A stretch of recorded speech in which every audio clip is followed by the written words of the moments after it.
Afternoon, everybody, and welcome to the Hot Hacker podcast number 50 something. I'm not really sure which. Tom, why don't you pick a number higher than 50? Higher than 50? Yeah. 69.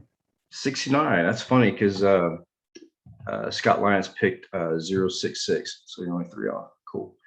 So episode number 69, start off with a little bit of news and some housekeeping. News, not a whole lot other than woke up this morning fighting a breach. It was a lot of fun. Next week, I go to Dallas to speak at Innotech 2021 and still fighting some crazy COVID stuff. So tonight we have Tom Ryan, a good friend of mine from way back in the day. And Tom, why don't you introduce yourself and tell us a little bit about yourself, and we'll go from there. So I'm Tom Ryan, been in the cybersecurity space for a long time. Me and Mike went back. Mike loves goats is all I'm going to say. I'll leave it at that. Those of you in the know. It's been a long journey. It's definitely a never-ending learning journey, where we have our ups, downs, times of hitting it awesome. Last time I got to see Mike in person, last time I saw you was in Edinburgh. And then before that was at Westminster. So it's been good catching up. Good having you on Clubhouse too. Quiet, bro. So yeah, it was a lot of fun. So the people who don't know the story about the goat, we'll get into that a little bit later. Tom was on tour with me in UK, Hackers on Tour, which was a lot of fun. We had a couple stops, one in Westminster and then one at Napier in Edinburgh, which is a lot of fun. A lot of stories go with it, but save those for later. So Tom, we met so many years ago. It's probably 22, 23 years ago. You were teaching ECSA class the first time that we actually hung out, but we actually met. We went to DEF CON together, met at DEF CON, hung out, went to DC 303's party. And we talk a lot about culture and, the way that the industry's changed so much over the years. Why don't you take us back to when you first got into cybersecurity and how you did it and kind of your journey from there? All right. So beginning of my story, if you remember, I had a flashback of this while we're in London. I was working at Scholastic, this is the .com days, so the world decided to deface it. So when I first got into it, it was all about defacements because there weren't e-commerce sites back then, so it was a whole different ball game. And so going around defacing sites was the fun game. That's kind of where I started off. We had 2 hits that year. Yeah, so from those 2 hits, it was kind of interesting. Definitely made for a fun journey and fun learning experience. So I said, okay, so who are these hacker guys? So I said, you know what, let me go hang out with these 2600 guys because, I heard about them. So I started hanging out with the 2600 crew in New York City over at the Citibank building. Interesting journey there. And then they talked about DEF CON that year. So this was, I'm showing my age now. This was 90, this is 99. And then I ended up going to DEF CON that year. And then I met a lot of friends like Humperdinck and, people like that, and back in the Alexis Park days when, it was cool because everybody just started freaking first use and, what was his, Mark Lafayette had, what was that freaking bone scanner he had? Oh, EI. Yeah, I was going to get it confused with FireEye, but it was EI.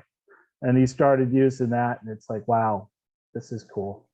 And then you start learning it and things like that. And all the old school guys were talking then, the Loft guys, Delchai, who we see on Clubhouse a lot now, he comes in, he was there. And then the first hope in HTK, he started talking about, the prox card stuff, which we all see everybody still using today. And everyone's like, oh, that's cool. I'm like, dude, that shit's like 22 years old.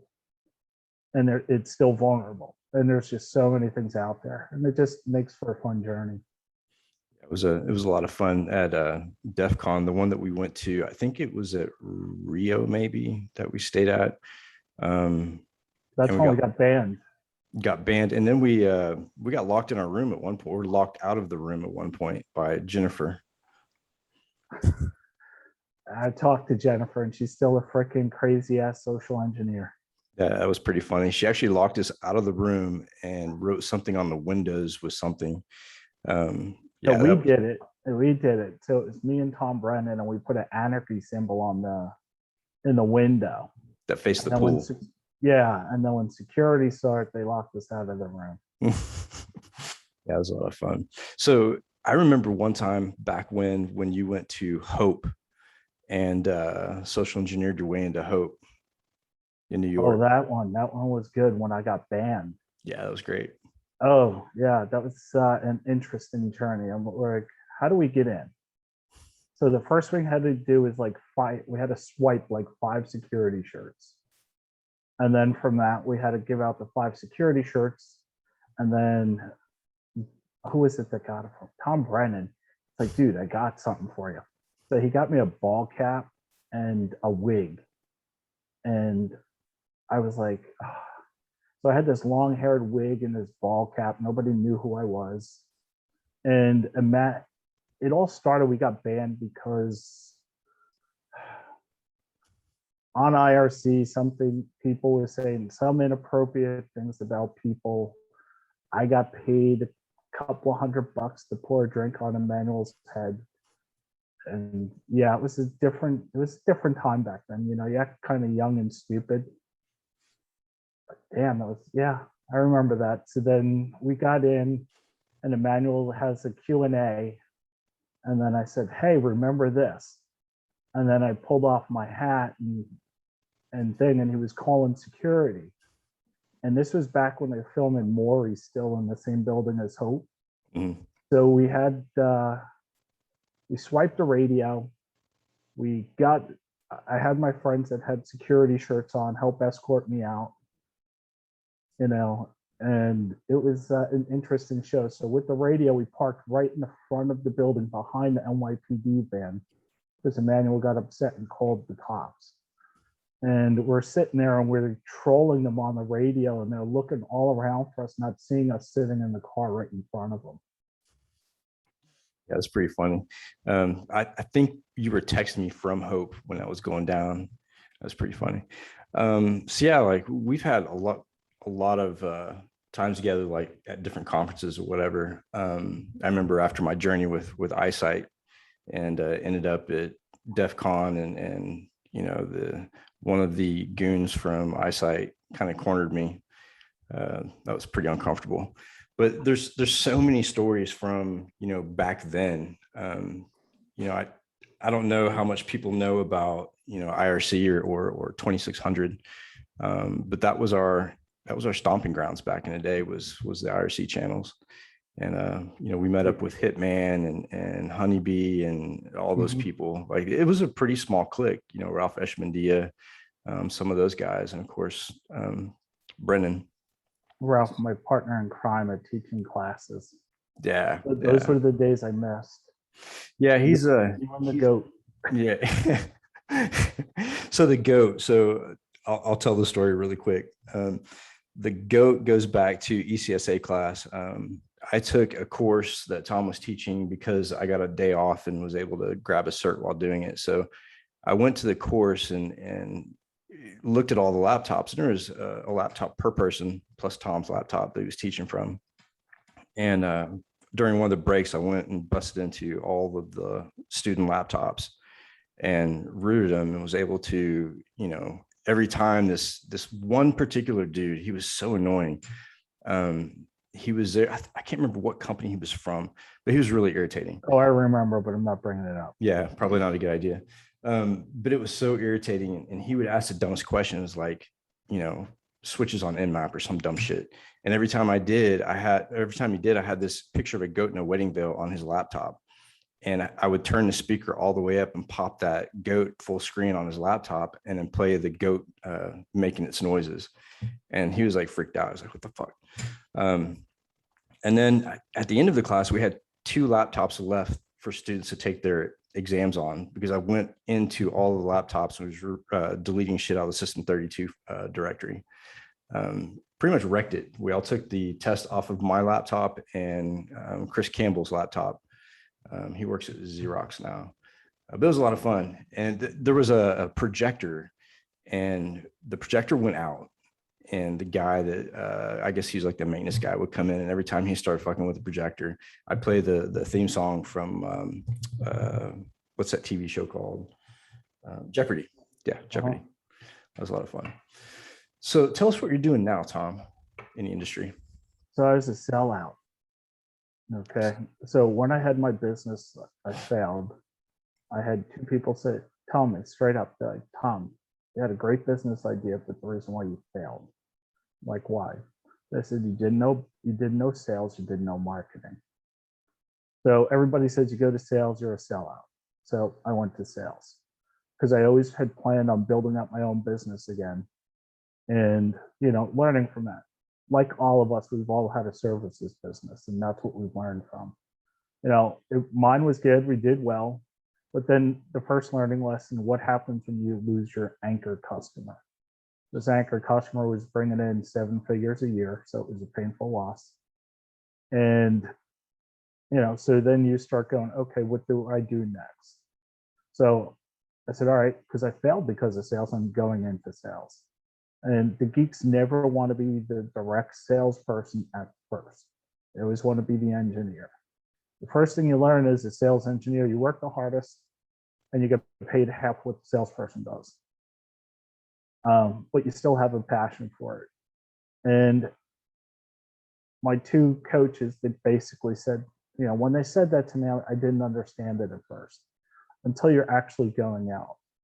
And what you're doing is, one, you're learning how the businesses work, what happens when situations happen, but you're not and you're basically learning from their failures and how you take them to the next step. That's kind of why I stayed into it. I figured I'll do it for 3 years, but then you start seeing the checks and you're like, 7 years later, I'm still doing this. Do I have a plan? And you always have a learning lesson in this world. Okay, whether it's good or bad, everything is a learning lesson, and it brings you to your next game up. So I took that and I said, I crushed it. And then in sales, the first thing you're going to do is, when you're an overperformer like most of us are, they change your quota. All right, and it goes up and up and up. And then that changes your perspective of everything, how you're still controlled. All right, and then it motivates you to want to go start something new, but also make it so it's fruitful for everybody. But the one thing I did get from it is, like, when we started, there was no real classes to teach you anything. It's like, here, go and learn. Right. And then when you're in the game for a while, you start to realize what would have been beneficial for me to learn. Because every university's out there who can get you a cybersecurity job. Just give us $200,000. I'm like, okay. So I looked at it and I'm like, how can I help these people that don't know? And what makes these professors know? Because I watch what the professors do. They'll go to Black Hat, they'll go to SANS courses, they get funding for it. And then they just take the material from that and use that as their teaching stuff. But they're not learning. Okay, because the professors didn't take the time to learn. So I could be a bigot for it, but passion has always been it started off as Fortify, then HP Fortify, then HPE Fortify, then Micro Focus Fortify, now CyberRes Fortify.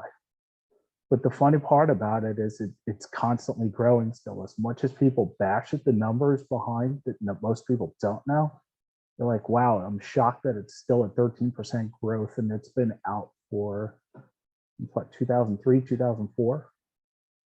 And just the power behind it. And I said, well, since I'm in sales, how can I help the students? So, we spoke about this, and it was me and one of my coworkers, Katie Crabtree, at the time. And we're like, well, we do have this university program, but nobody pushes it. I'm like, yeah, this is awesome. So I took it and did a pilot program with it. With that pilot program, I proved that there's ROI in helping the students in the universities. So you basically take the software. With that software, you give them the courseware. And then, wow, okay, now you can teach 3 different classes from that. You could teach secure coding. You could teach AppSec running a security team. And then you could take that same data and teach the forensics team. And that's kind of where I went with it, because, at some point you get, you'll make money, you're happy, but then you're not happy, but giving back always makes you happy. All right, because you hope it takes it to the next gen, especially when you see these job shortages now. And now it's become more of a strategy and a people problem. What are you teaching them? And that's what I'm hoping to achieve going forward with whatever I do. And also a hiring problem. I mean, how many of us have been anti-cert? You took the ECSA, and that was like that 2005, 2006. Yeah. And it's like, yeah, this is useless, but I need it for HR. Right. Okay. And that's how we've all looked at certs. And that's kind of where it is. So yeah, it's from that, taking the journey. Yeah, so certs are kind of a double-edged sword. I mean, really, it's an industry within itself. And I remember when I talk about it all the time, this challenge the sands certifications and passed them. And it was like, what, this is worth nothing. It's just 10,000 foot view. So there was one project that you were working on. I got a text, I think it was, I can't remember how many years ago, but I was sitting at my house in Texas, and I get this thing on LinkedIn where this chick is trying to befriend me on LinkedIn. Dreads in her hair, nose piercing, worked for some high level people as an intelligence analyst. And I immediately called you and I was like, what the fuck is this? And then you told me what was going on. Tell us about Robin Sage. All right. So that was basically, so I would sit there, and it started December 2009. And I know where you're going to go with it afterwards, so I'm just going to keep rolling. Started December 2009. And I said, this is so much wrong with this stuff. Because I remember MySpace and the stuff I used to find on MySpace. And now I'm going to bring it back to the 2600 days, because it really started off with Hot or Not. So all of us in the security space, we all have freaking egos. So all the 2600 crew out in New York City, we said, let's open up a Hot or Not account and see who gets the best. All right. And so we did. We had fun. I had fun winning for some reason. I don't know. I guess girls had bad taste or something. Then from that, was MySpace. Then from everything else. And then I started seeing Facebook. I'm like, there's just so much wrong with this. And I was like, yeah, I see the good, I see the bad, so on and so forth. So I created the persona Robin Sage for a reason. Everything had to be red flags to see how people do their due diligence on the people they choose to connect to or work with. I mean, it even said it in the title, and the Twitter is still there. All right. And it wasn't just Twitter, it was LinkedIn, it was Facebook. And now it's just, you could take the same prod scenario and it's been run so many times. And Mike texts me, he's like, you see the latest one? He's like, they're still playing the same game freaking 10, 11 years later. And people still fall for it. And it's funny because once I did the presentation, everyone's like, well, your slides went wrong. I always tell people, remember one thing, doing a black hat talk, you're going to get a lot of attention before your talk, after your talk, and you're going to make all these new weird friends. All right. So that's how I always looked at it. And I was asked not to show everything, so I fumbled around. But, the people in the know got to see the full slide deck. I mean, I think I had like 15, 20. Yeah. At Black Hat, and the real slide deck was 120 unfiltered. But that's kind of where it is. So, and the reason is it's sort of like a reputational risk management. And that's what you have to focus on. I mean, nowadays it's gotten 10 times worse. You know, you just say the wrong things 10 years ago and your career is doomed. Right. Because you didn't go and do purges on your social media accounts. And this is where life has become. And I've done numerous projects after this. I think the one that really got me going was a couple of red team hacks, a couple of red teams I did with Ryan. You know, and I always looked at as that one my failure, because I didn't take into context what the target was, and I used all the wrong scenarios. So, and that happens. I mean, you know, we have an interesting connection too. I know that you're on the board of Red Lion Security. And then I literally just had Scott on the show like a couple days ago. Yeah. So how can you miss his dreads? I tell him he's got the same dreads as the blonde twin from the Matrix.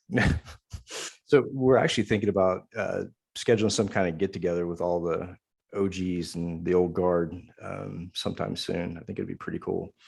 So yeah, with Robin Sage, I don't know how much of it you want to tell, but there was a lot of people who bit into it, and a lot of people that high-ranking people that probably should reevaluate their OPSEC.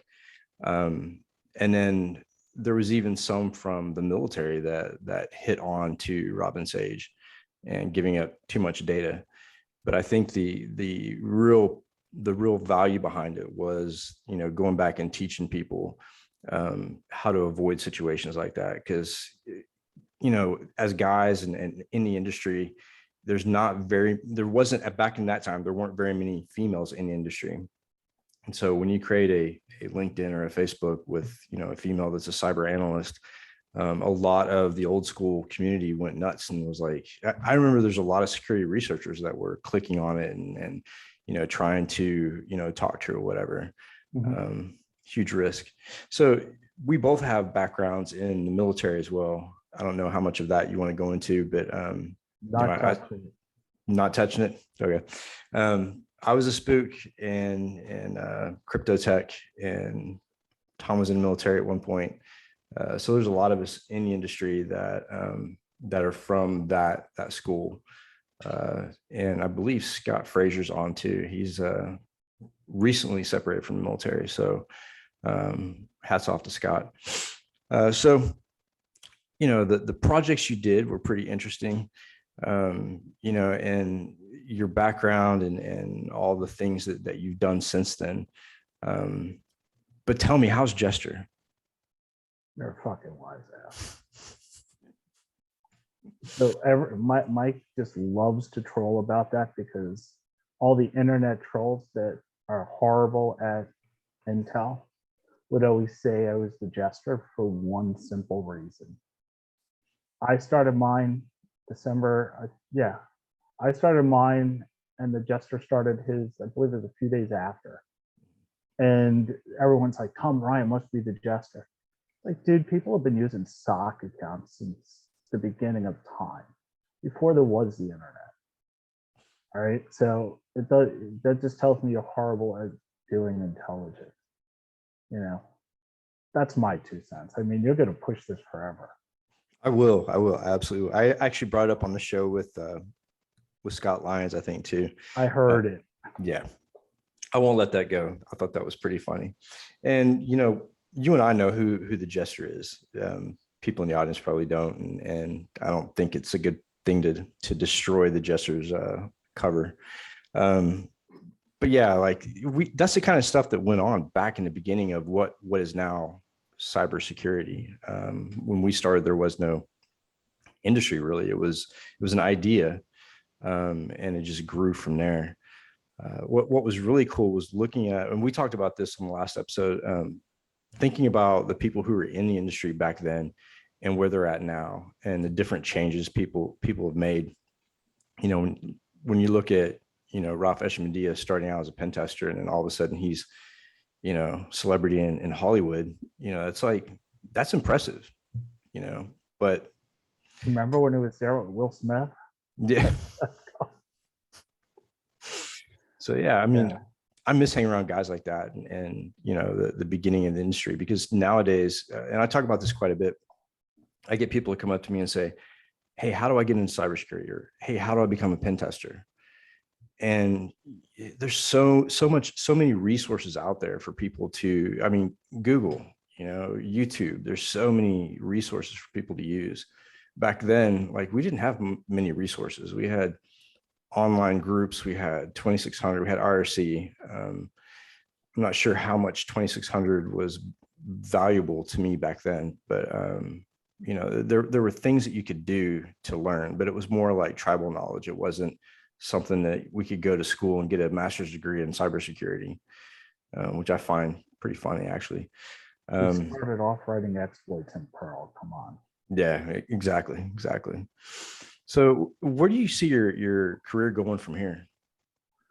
So that's a great question, because, you know, I've always asked about sales, and, you know, I had the privilege of working at an AI company, you know, and man, did I learn a lot there.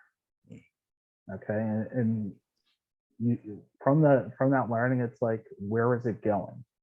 Okay. So I'm like, you get to learn how it works, but then it just gets your juices flowing. And then you're like, this is awesome. How do I defeat it now? Mm. All right. And then you start digging into it. Okay. So the way to defeat AI is to find out how to corrupt the ML, because the ML is going to do whatever. Or you see, or you're oh, dude, this is the best part about social engineering and fake badges at conferences. Mm. You just go up to the booths and start asking, because some of the people that work the booths are not the brightest. I remember I went to my competitor wearing a soccer jersey with the name on it, and they still walked me through all the demos and answered all my questions. Competitive intel is probably the new fun game, but also, you know, how do you break everything that's there? You know, everybody's relying on AI, XDR, everything. This is the answer. No, because you leave your ML to offshore non-talented teams, and then they end up corrupting the model. And once they corrupt the model, then you're still going to get breached. Yeah. Okay. And then you're going to go, I spent millions of dollars for this, it didn't work. No, it's the people to operate it that you chose is why it didn't work. They mark everything a false positive when they're real. Mm-hmm. And now the attacks have gotten so I mean, I wouldn't even say they're advanced. I'd say that they're, you know, just commonsensical, because 80% of every application out there is open source. Yeah. 80%. So how do I become a contributor to one of those open source platforms? And then you just start doing backdoors. And everyone's like, but it's a SaaS tool. We scan it all the time. SaaS tools don't test backdoors, because finding backdoors is noisy, and that's the old school. You have to go old school, and you have to do full code reviews, and nobody has time or money for that. Yeah. Not only that, but when you look at the attacks now, they're not that complex. Some of the incident response I've been on, they have been ridiculously easy to infiltrate some of these networks. And then once they're in, the footsteps that people take, especially the ransomware groups, are pretty noisy and pretty evident. I've only seen one really good ransomware attack that really debilitated somebody. Most of the time, like one of the last ones I saw, they were actually using off-the-shelf encryption products to deploy the ransomware. And so it was really easy to walk it back and go back to Nimble and roll it back. So you see stuff like that. But as far as infrastructure goes, like critical infrastructure, I think that we're going to see more complex attacks on infrastructure. You know, they're constantly probing, they're constantly looking around. You know, just recently there was a breach in a government facility, and they didn't do anything malicious. They just sat there for a while until they were caught, and then they backed out. I think they're testing timing or whatever. So, you know, come from a military background and a government background. What do you think about the way that the government's approaching cybersecurity after the pipeline compromise? And, you know, you look at the FBI going after ransomware gangs and grabbing Bitcoin wallets.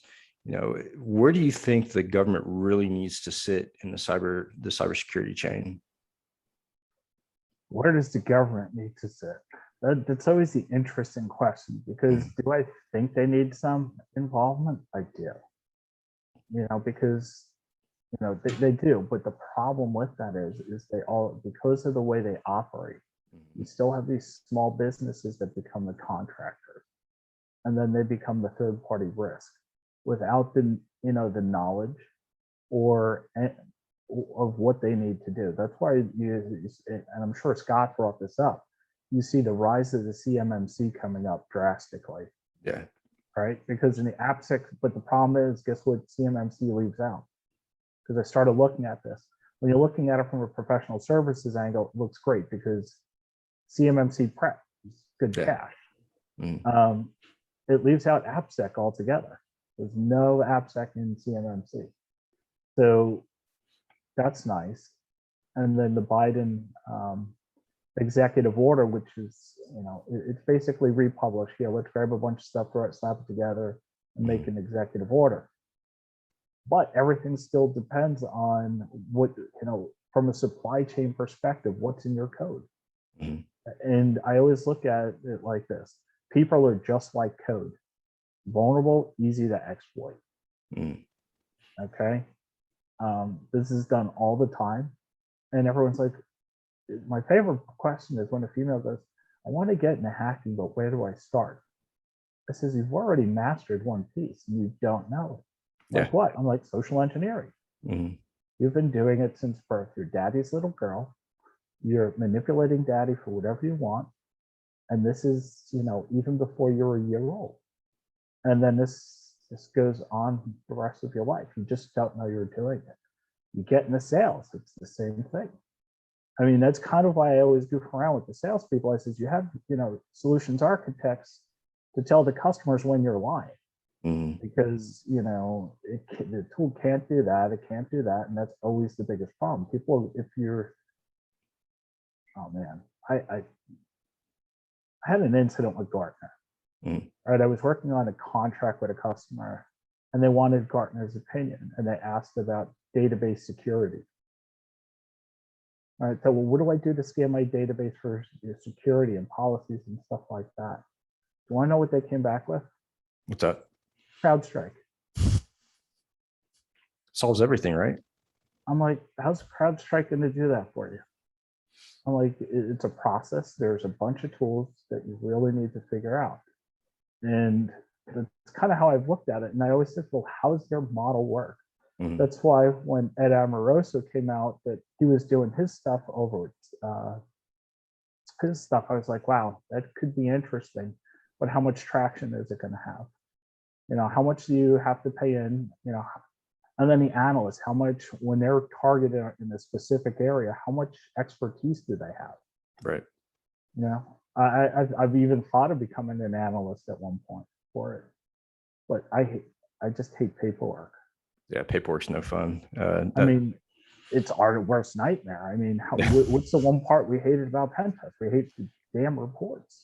Yeah, there's one company that I talked to not too long ago, Vonahai. They're actually one of the sponsors of the podcast. They've got an automated pen test platform that helps write the report. Not like the Rapid7 stuff, not like HD stuff, but a little bit different, and a little bit more granular, which is, if any change needs to happen in pen testing, it's the report writing. I hate writing reports. So yeah, like the way that the industry's changed since, God, even 10 years ago has been drastic.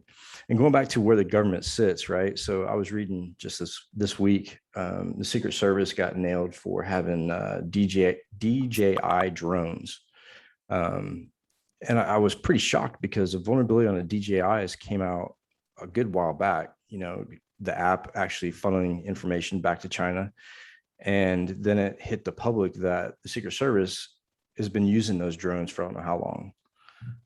One of the more secretive police and law enforcement agencies is actually funneling information back to China knowingly.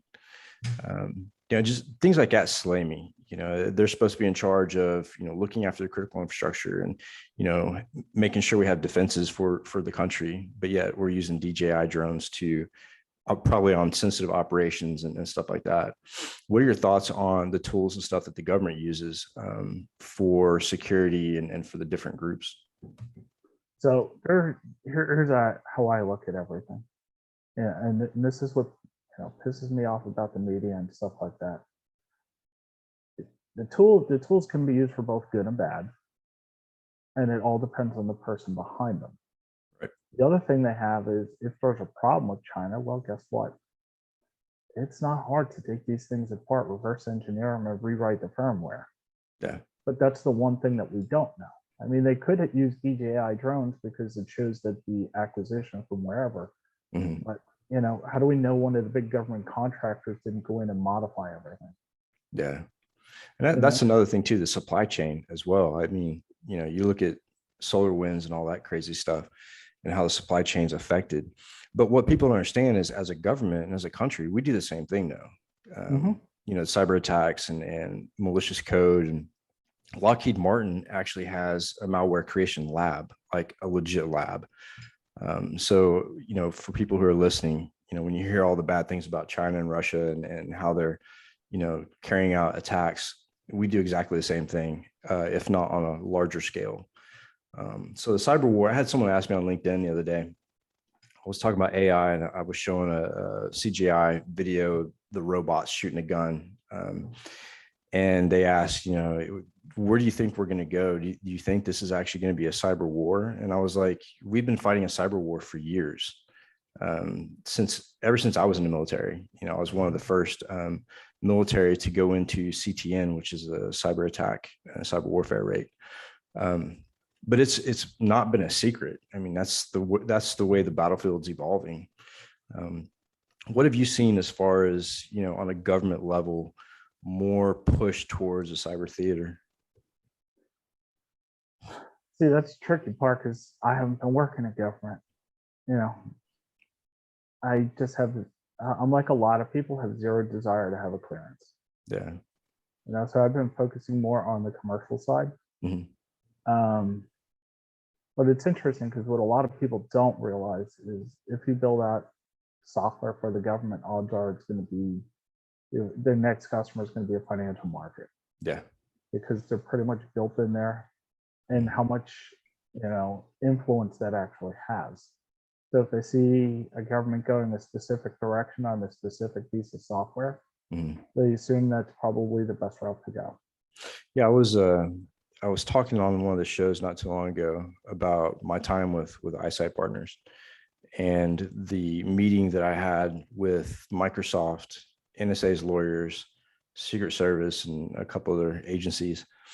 And it blew my mind when Microsoft straight up came out and said that they create a different OS for the NSA. And they have a very strong partnership with the NSA. That kind of rattled me a little bit. And I got to thinking about more technology that they probably have, gotten their hands into. And as citizens, we don't get that same level of operating system that, maybe the NSA or other agencies get. And who's to know what exactly they put into those operating systems on a wide scale. I know that not too long ago, I was over in London and I was reading an article about Weeping Angel. And Weeping Angel was where the CIA had come up with a way to infiltrate smart TVs physically with a USB stick and turn it basically into a room tap and a video bug. And that code got leaked to the citizens. It got leaked to the dark market. It got leaked to, probably a lot of people who shouldn't have had it. Have you heard of any other type of exploits or anything like that recently that's leaked to the dark market or shadow brokers or anything like that?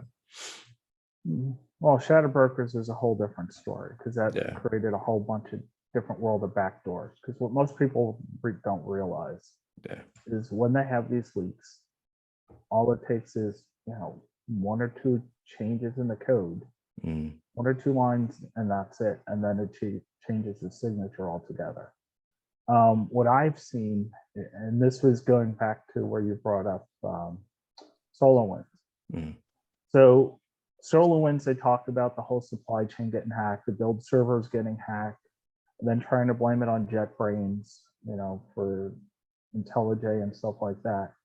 What it really comes down to is, your own security with stuff. Because since SolarWinds, I've been watching a lot of the breaches that happen.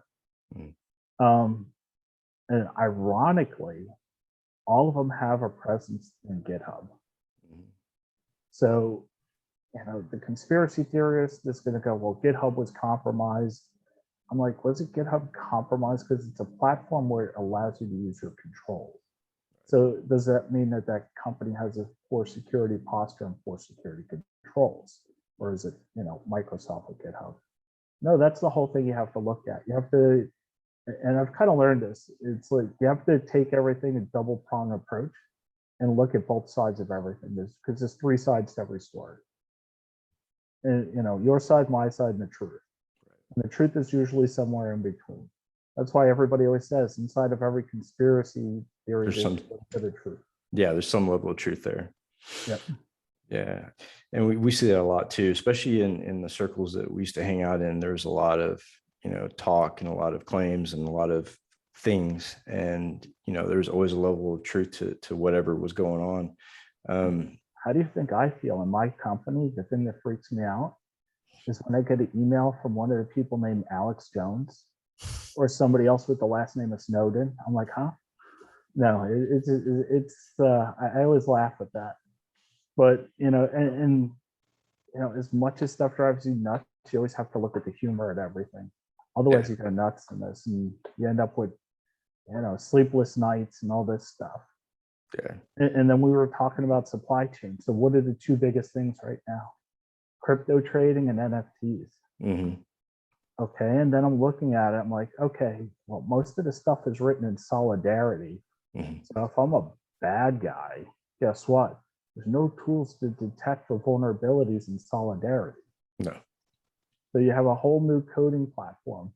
And the way I look at it is I just call it developers gone wild. Because the business says, oh, this is what the developers need to build it in, but there's no controls around, what security pieces that we're going to have to build, Mm-hmm. And that's where it becomes hectic, and that's when you start losing, night's sleep. Me, sometimes I'm a little arrogant. I know what who my competitors' customers are. Mm-hmm. So when they get hacked, I laugh a little bit. But that's just the nature of the beast. I'm still friends with all of my competitors because, dude, this world is so small, it's unreal. Yeah, I mean, it's hard to hold a grudge against anybody, especially in our industry, because, like you said, it's so small. I've crossed paths with so many different people and recross paths with them down the road. But yeah, like there's a lot of stuff out there that you could literally go, chasing the rabbit into Wonderland. But I try not to, because you get on that track and you do start losing sleep and you start getting stressed out. I think the big turning point in my career was dealing with the stuff at Eyesight Partners, and the chaos that came with that. And I think that was the first time I really experienced what it was like to lose privacy completely. And to have, people in shadows walking behind you. That's not a fun game to play. So, sales, I don't know if I could do sales. Like, I've thought about that a couple of times, but I just don't think, because I don't have that ego. But, I have an ego. Well, you say everybody in the industry has an ego. I don't know what that's like. I'm trying to figure that out. I want to experience that sometime. Right. Mm-hmm. Mr. Bah, bah. Yep. We've had some good times. The poor guy, you tortured him. Yeah. Well, that was the whole point. I really couldn't handle all the questions. I just wanted to get to the test and get done with the class. Dude, the test took you like 22 minutes. Yeah, but still, it was 22 minutes. I could have been doing something else, like illegitimately breaking into stuff. So I'm going to open it up to questions for the people that are here. I see Gary Berman's here and Michelin Thompson and a bunch of other people. If you guys want to ask questions, put them in the chat and we'll address the questions now. So I have a question, Tom. Yep. when are you going to reveal that you're Jester? Never, because I'm not. Okay. Although for fun, I should wear a Jester hat whenever we go back to DEF CON. But no, I'm not the Jester. I think that'd be really funny. Yeah, I was going to go to DEF CON this year, but ended up getting sick and just, was too much of a hassle. So Gary wants to know what you think about the Senate testimony with CISA, et cetera. Truthfully, I've been so busy at work, Q4, I didn't get to hear it. Yeah, I didn't even watch it. There's so much bullshit that goes on with the current government that you turn on the news and it's just, for one, it's embarrassing. And two, it's just a bunch of fodder from both sides. And on a podcast with Max Justice, I think it was last weekend, we were talking about how the government is no longer a government. It's no longer polarized. Everybody works for each other, works with each other, and shares the same agenda. And they keep the people polarized as far as, right and left, because, dividing people is a lot easier to maintain and control and conquer than if we all combine together. But don't mistake, the Republican Democrat as a dividing line, because they all share in the responsibility. Yeah, so that's always the interesting part. Yeah. Because I thought you were going to bug me about the Occupy Wall Street stuff. Because, yeah, let's talk about Occupy Wall Street. All right, so that was the perfect example of media manipulation. Right, and you know me, I like to test the waters with everything. Excuse my French, you'll probably leave this out, but it's sticking your dick in the beehive. Yeah, pretty much. All right. So I did the whole thing. I'm curious about it. All right. I was curious about it. I go in. I went to the protester meetings because I was always curious about it. I'm like, wow, it seems like a bunch of these guys are getting trained by a bunch of guys from the 60s. Are they going to pass out weed next or what? I don't know. Then the one thing, and I even showed you that one. Okay, Al-Shabaab had it on their site to start injecting themselves with this. Yep. So I got kind of nervous. This is all right. Let me see what's going down. See who looks suspicious. What? All right. Start going there. I'm like, man, I could have so much fun understanding this, because all of a sudden I've never seen so many Twitter accounts come up. And I'm like, how can I make a lot of Twitter accounts to do different things? And I'm like, and then I start looking, I'm like, marketing tools. And then I started realizing, wow, marketing tools are great intelligence tools. So I must have spun up thousands of fake accounts. Okay, and only 4 of them were directly tied to me. The rest of them were automated because they had cool things like Yahoo pipes and tied into Hootsuite and everything else. So you could do feeds, and so I started playing around. And one thing, I think there was only one smart person who actually caught on to what I was doing, and that was this woman, Asher Wolf from Australia. She's like, why is Tom Ryan automating everything and cross hashtagging everything with porn? Well, I cross hashtag everything with porn for 2 reasons. It's a test of what you can and can't do. So if you want to control a message, you get information blocked. Right. So I would block the information because it's cross hashtag with porn. Blue coat at schools and at work would not let you look at what's going on. Yep. So now you're controlling what people can see and not see.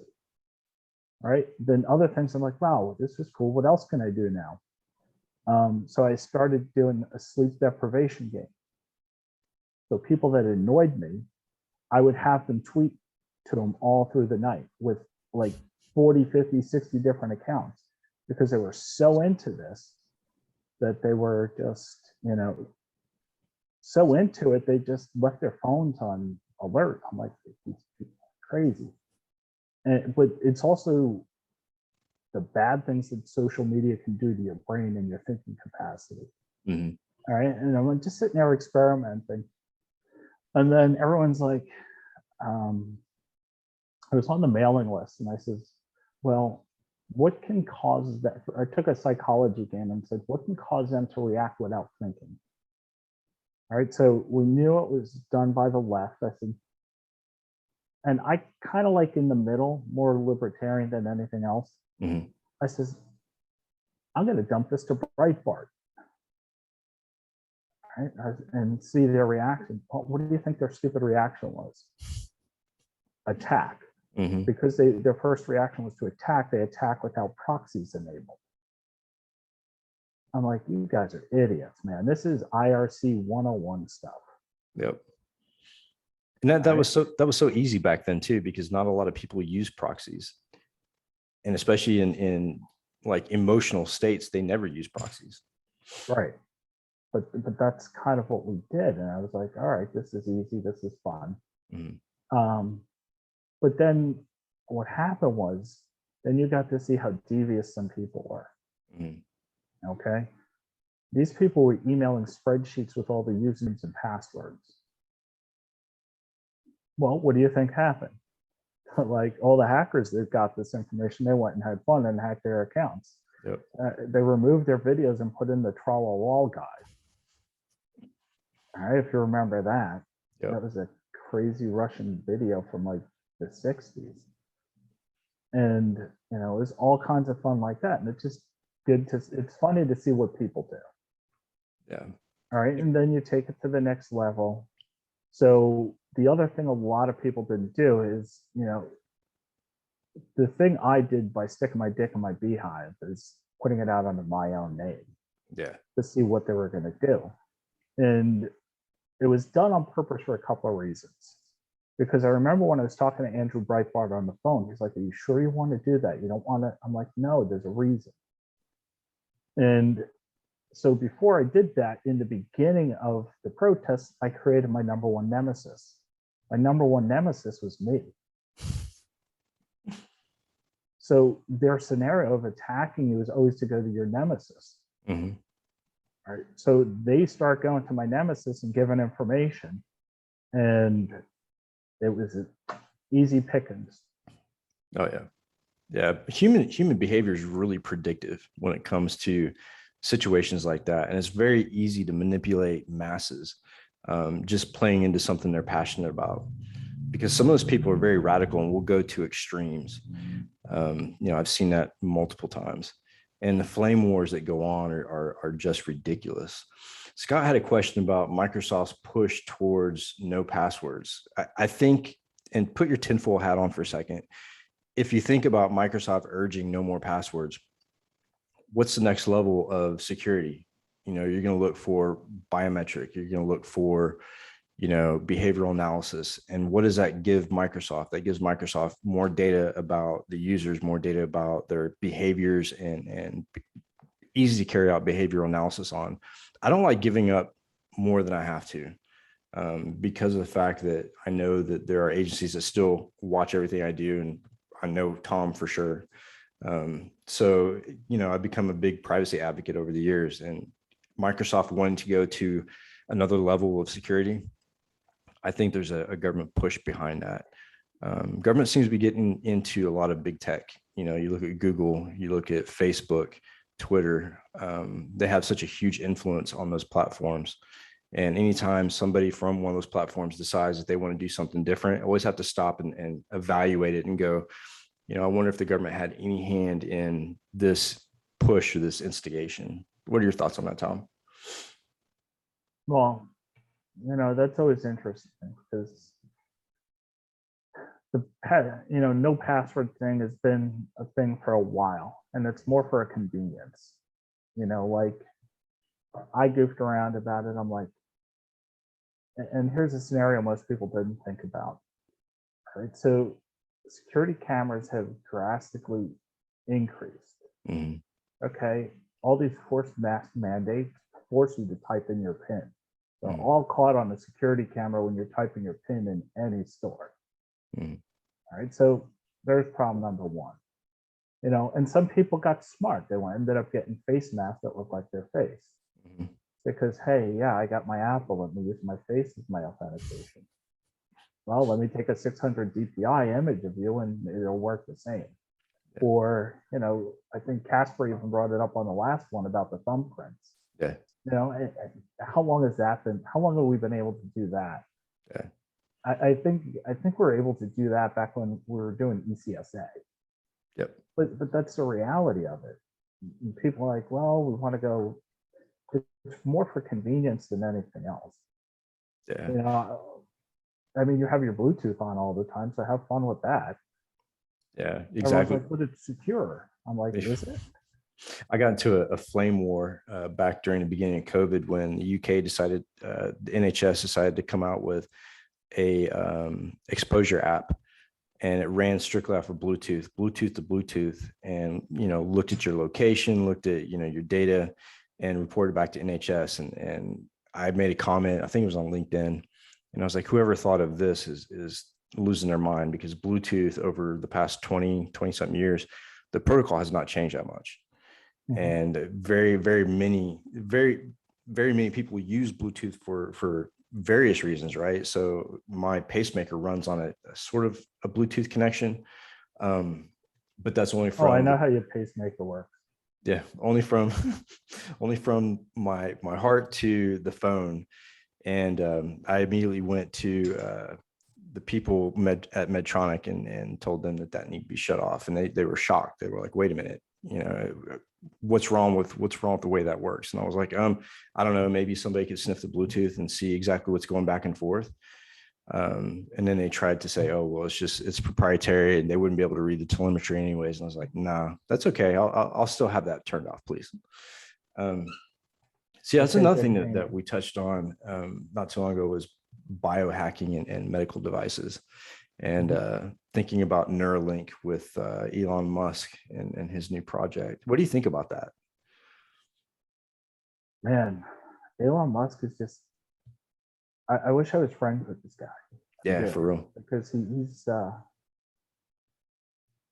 pisses off his competition. Oh yeah. Because I kind of laugh because, Bezos, I mean, I give him a lot of credit, but as soon as he retired from Amazon, what's he do? He starts suing Elon Musk for SpaceX, and then starts suing Microsoft because he lost the Jedi project. Right. But from what I've heard from, people, is the only reason why he lost it is because he didn't like the support. Mm-hmm. Because they can do the same, but they just didn't like the support, and Microsoft had better support. Yeah. So Elon Musk is just in his own new world. You see, he broke up with his girlfriend now again. Yeah. I'm like, dude, I'm waiting for dirt to come out, because that's usually what happens. Somebody breaks up with somebody, there's some dirt to follow behind. But yeah, like Johnny Depp. I mean, Starlink is the one that I kind of like in a weird way that he's right. doing. I do too. Everywhere. Yeah, Starlink's awesome. But the problem is like, we applied for it in Alabama and got put on a waiting list. And they're like, well, we'll get there around December timeframe. And this was back in like June, July.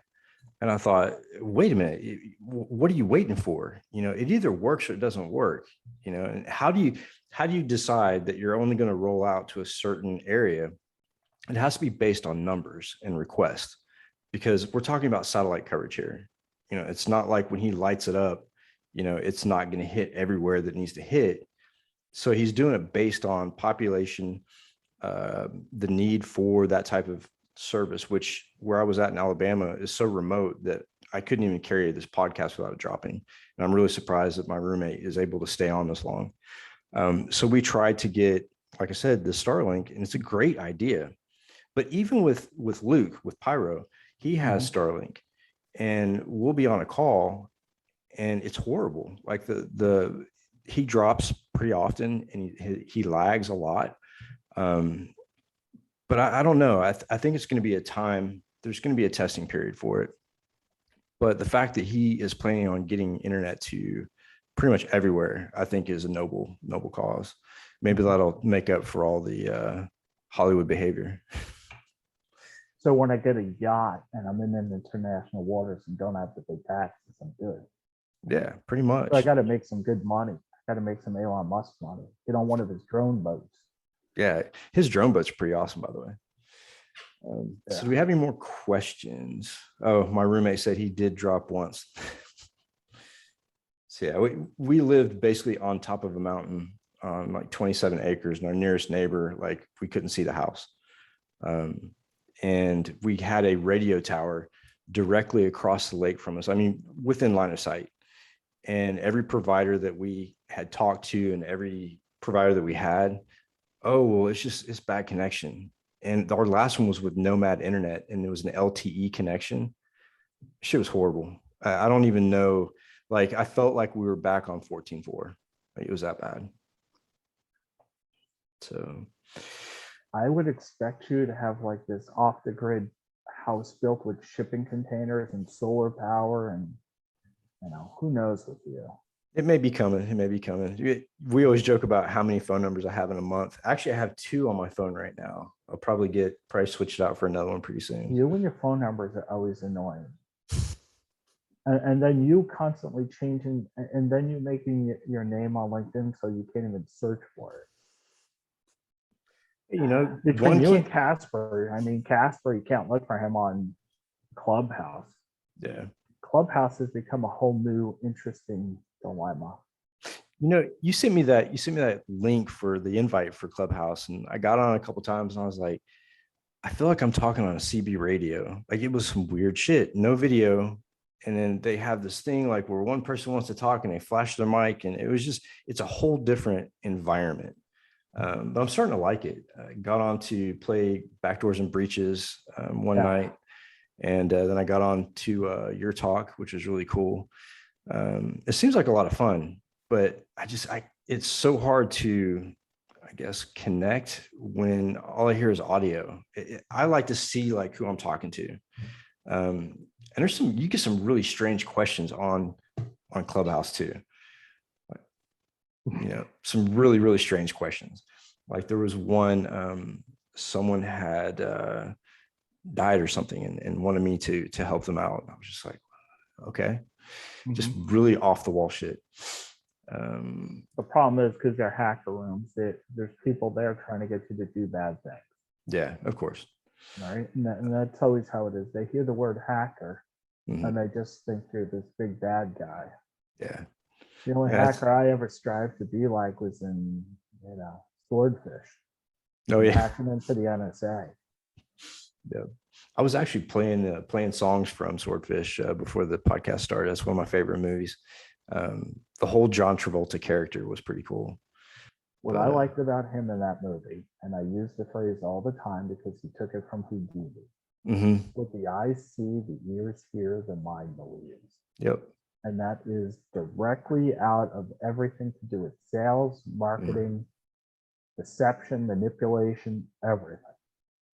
And then going back to the Occupy stuff, and why we don't trust the media. It's because with Occupy, it started this whole new citizen journalism thing. It's great for bloggers. It's great because it's an opinion.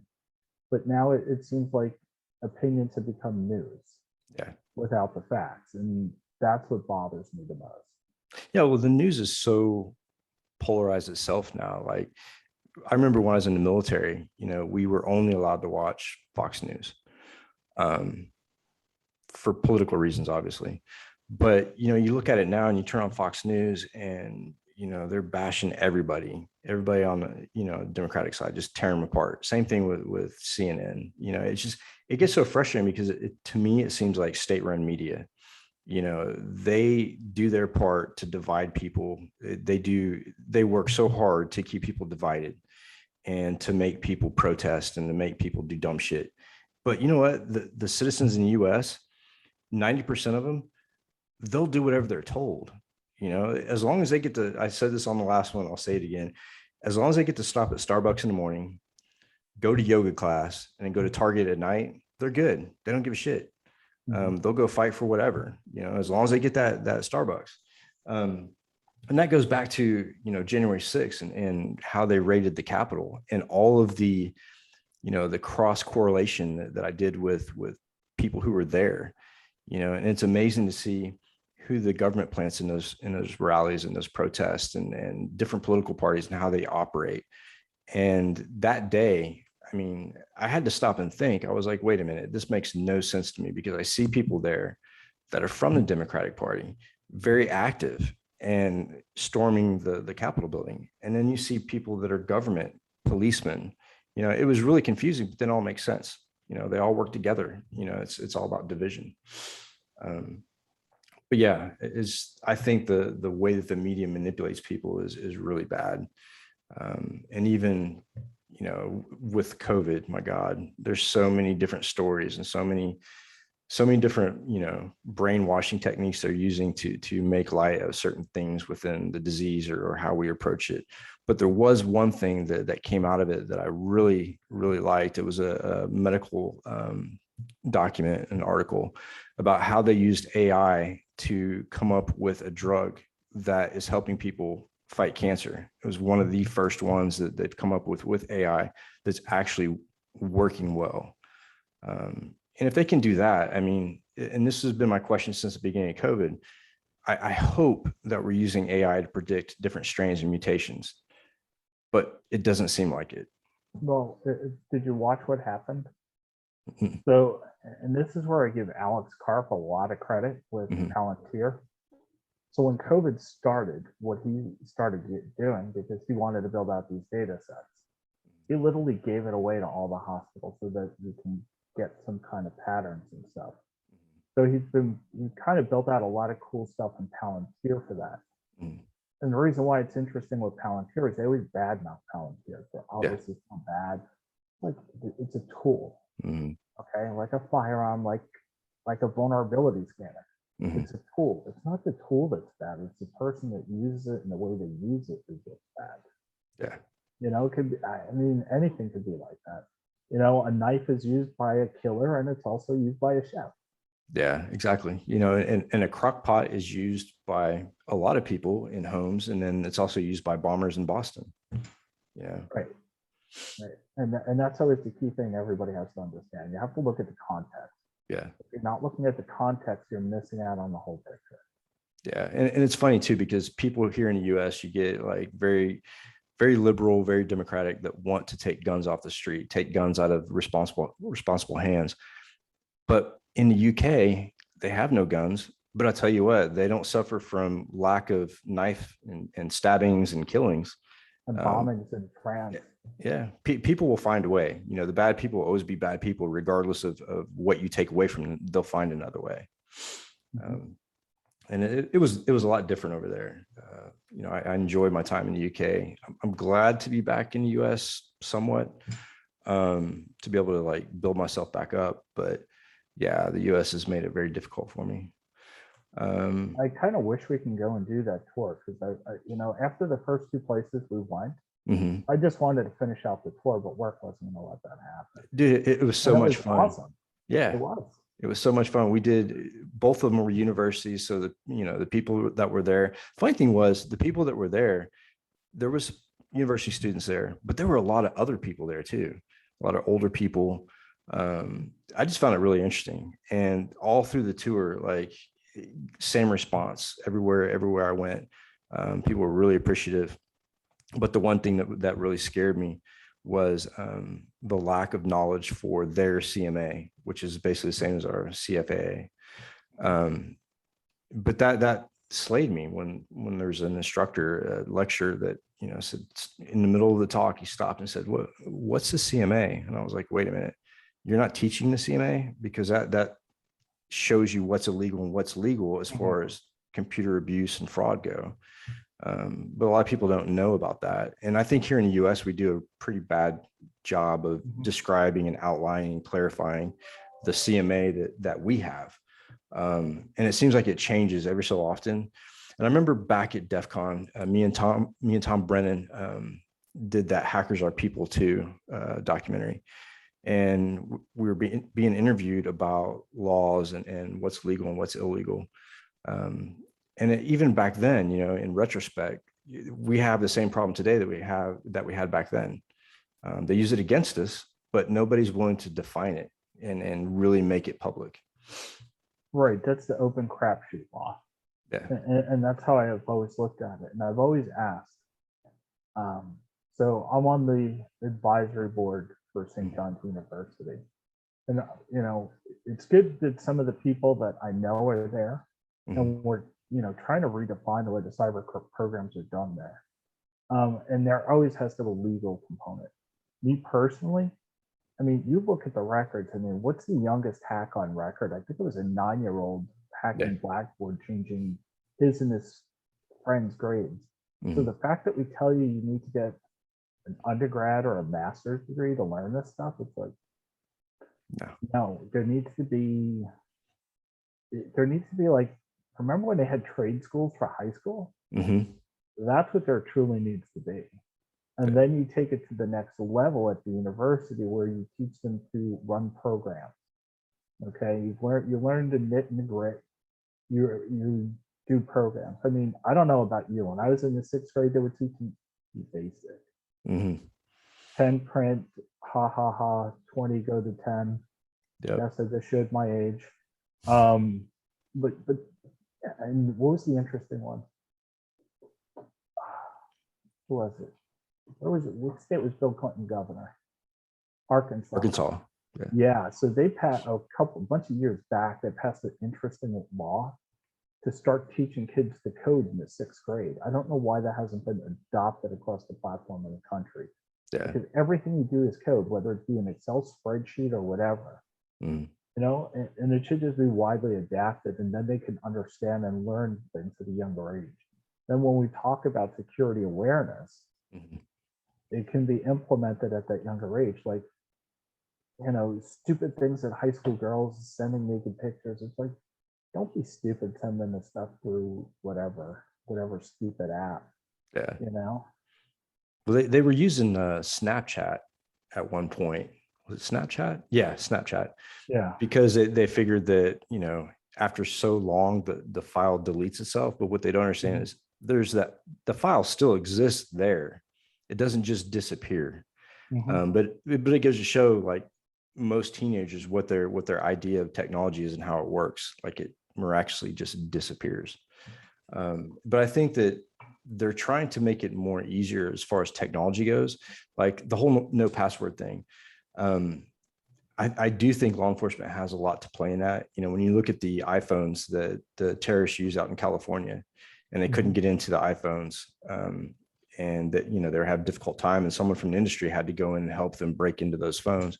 I think that, government as a whole wants more access to that technology, and things are changing quite drastically for that. But when I came back from the UK, I realized that in the schools here, they have this thing called STEM. And in school, we never had that, the science, technology, whatever it was. And I think that's a move in the right direction. But again, a lot of schools don't teach according to the individual. They teach according to the masses and at a base level.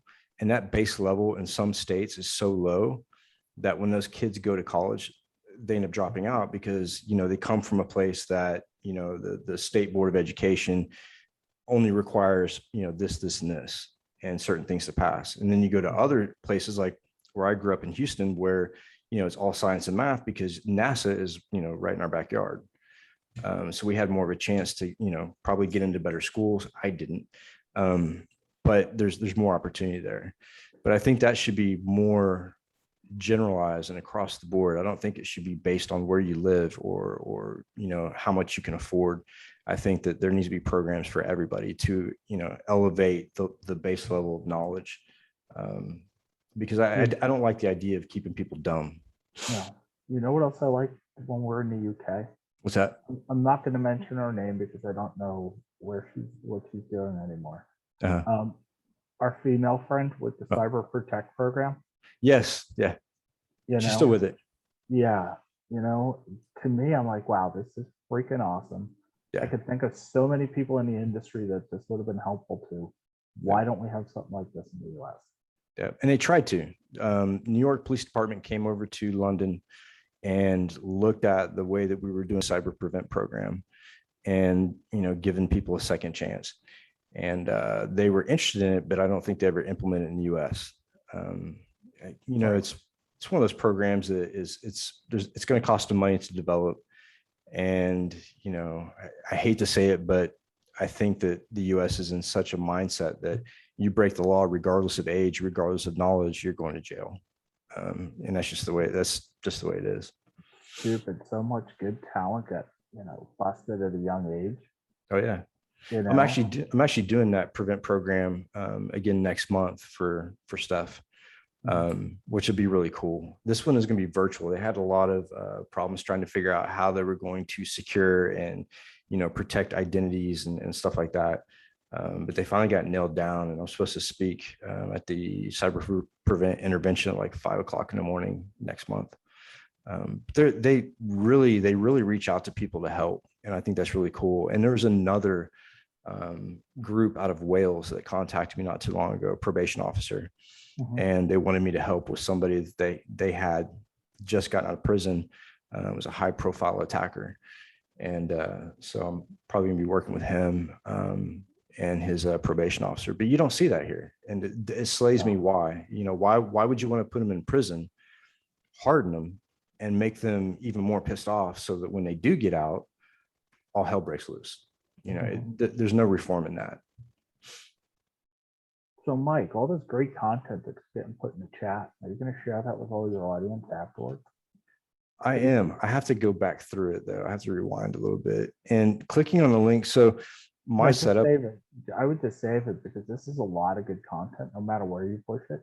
Yeah. I don't know. Maybe you should start your own haunted hacker on, group on LinkedIn, since that's where all the business people go to. The funny part is, guess what? Do you know how hard it is to get cyber guys onto freaking Clubhouse? Really? Oh yeah. And I understand why, trust me. And the normal people on Clubhouse don't. So when you look at your bank accounts, guess what? It's all voice two-factor authentication. Right. You can record anybody's voice on any of these audio platforms. Yep. And you can get enough of a data set. What are you going to do? Let the fear of every type of hack just prevent, from building relationships that help you all the way around? Yeah. Like, I'm on this one group every morning. Yep. It's like a leadership call. We have every morning, and everyone's like, well, why do you go to that? Even Tom Browning comes in, and then he starts looking at the people, not that are speaking, but the people in the audience. Right. And he's like, now I understand. Okay, so it's a bunch of really smart people that get together, and talk about leadership and the right and the wrong way to do things. Yeah, and there's a lot of people doing it the wrong way. What I find interesting is how Clubhouse evolved. I actually saw Clubhouse months and months ago, and the person that had the phone and they were on Clubhouse, and I was like, "What the fuck are you doing? I mean, why? Why don't you just pick up the phone and call somebody?" And they were like, "Oh, this is a new thing, and it just came out, and it's for professionals." But I didn't think anything of it. I was like, I'm already on so many platforms and doing so much stuff. I just don't know if I have time for that kind of stuff. But yeah, just being on it the last couple of weeks has been kind of interesting.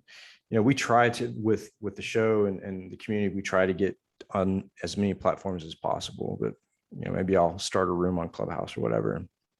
Go for it. You can come in mine Wednesday night. Cool. Wednesday at 6 p.m. Eastern. Guess what it's on? What is it? Hacking AI. Oh, nice. Absolutely. I'll definitely show up for that one. Yeah. I have some interesting insight on hacking AI when it comes to Darktrace and with dirty networks. It's pretty interesting how it operates within those environments. No, I've had some experience. Yeah, a lot of fun. There's lots of interesting ones. Speaking of that stuff, did you see what happened with these guys that went to dark matter? No, huh? Oh, so apparently a bunch of former NSA guys and a bunch of techs go to dark matter, and apparently it's some UAE spy group in there. Really? Oh yeah, you really got to look into that one. Yeah, for sure. And it was interesting because they approached me at DEF CON. Oh shoot, probably about 2016, 17. Like, no way in hell am I moving to the UAE. No. Well, what's funny is I'm actually on a board of a company that's in the Emirates, United Arab Emirates, and I am the global, how do you put it, global intelligence director for this company. But they do some really cool stuff. His name is Naveen, and he does a lot of cool stuff when it comes to, pen testing, and he works with Kaspersky on video documentaries and stuff like that. Good guy. But yeah, it seems like there's a lot of work over in that area. And talking about being approached by, intelligence groups, I was approached by the Pakistani ISI not too long ago. And the whole, I guess, contact and conversation went to the Manhattan District Attorney's office.